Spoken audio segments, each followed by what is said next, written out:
அமெரிக்காவில் இன்டர்நேஷனல் எக்ஸ்போன்னு ஒவ்வொரு நாட்டிலும் கண்டுபிடிக்கப்பட்ட கண்டுபிடிப்புகள் அத்துணையும் கொண்டு வந்து வைக்கின்றார்கள். 27 வயது நிரம்பிய தாமஸ் ஆல்வா எடிசன் கிராமபோன் என்ற ஒலியை பதிவு செய்து ஒலியை திரும்ப நம்மளுடைய பேச்சை நம்மளே கேட்கறது இப்போ 1000 இருக்கு. அன்று அது கண்டுபிடிப்பு.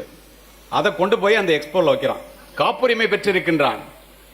ஆனால் ஜான் கிளமெண்ட் என்ற ஒரு விஞ்ஞானி, இது அந்த எக்ஸ்போவுக்கு தலைமையேற்ற விஞ்ஞானி, எல்லா நாட்டுக்காரர்களும் இது மாதிரி வாய்ப்பே இல்லை, இது சாத்தியமே இல்லை, இவன் மேஜிக் செய்கிறான், magician, he is not a scientist, இவனை வெளியில் அனுப்பலைன்னா நாங்கள்லாம் இதில் இருக்க மாட்டோம்னு சொல்லி பயமுறுத்தினோன்னா இவனை தாமஸ் ஆல்வா எடிசனை கிராமபோனோட கையை பிடிச்சி அழைச்சிட்டு போய் வெளியில் விட்டுறான். உண்மை சம்பவம்.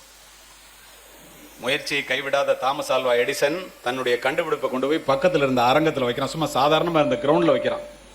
அத்துணை கூட்டமும் இங்கே வந்து விடுகிறது, அவர்களுடைய பேச்சை பதிவு செய்து திரும்ப கேட்பதற்காக. அமெரிக்க பாராளுமன்றம் நடந்து கொண்டிருக்கும் போது இது பாராளுமன்றத்தில் எதிரொலிக்கிறது. இது உண்மையா பொய்யா? 3 பேர் உள்ள குழுவை அனுப்புகிறார்கள். வந்து கண்டுபிடிச்சிட்டு அவன் காப்புரிமை வாங்கியிருக்கான், இது விஞ்ஞான கண்டுபிடிப்புடா, இது மேஜிக்லாம் இல்லைன்னு சர்டிஃபிகேட் கொடுக்குறான்.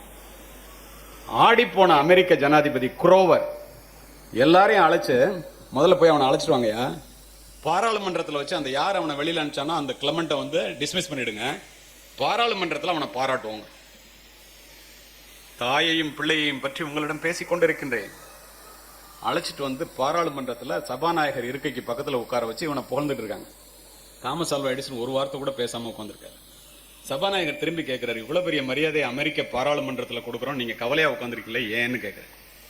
அவன் எந்திரிச்சு பேசுறான், பாராளுமன்றத்தில் அமர்ந்திருக்கக்கூடிய அரசியல்வாதிகளே, உள்ளபடியே இது எனக்கு வியப்பாக இருக்கிறது.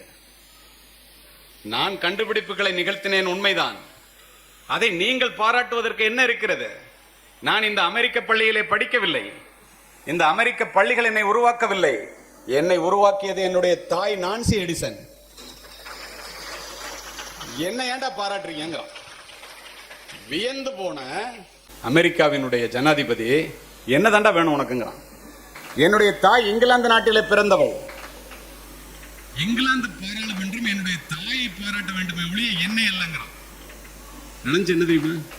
இதை அறிந்த இங்கிலாந்து ஒரு தனி விமானத்தை அனுப்பி தாமஸ் ஆல்வா எடிசனையும் அவளுடைய தாய் நான்சி எடிசனையும் விமானத்திலே அமெரிக்காவிலிருந்து ஏற்றி இங்கிலாந்திற்கு கொண்டு வந்து இங்கிலாந்து பாராளுமன்றத்திலே தாமஸ் ஆல்வா எடிசனுடைய தாயை பாராட்டிய பிறகுதான் அந்த ஏழை மாணவன் ஓய்ந்தான். துணை கண்டுபிடிப்புக்கும் காரணம் என்னுடைய ஏழை தாயே என்பதை பாராளுமன்றத்திலே பாராட்ட வைத்து தன் தாய்க்கு நன்றியை செலுத்தினான்.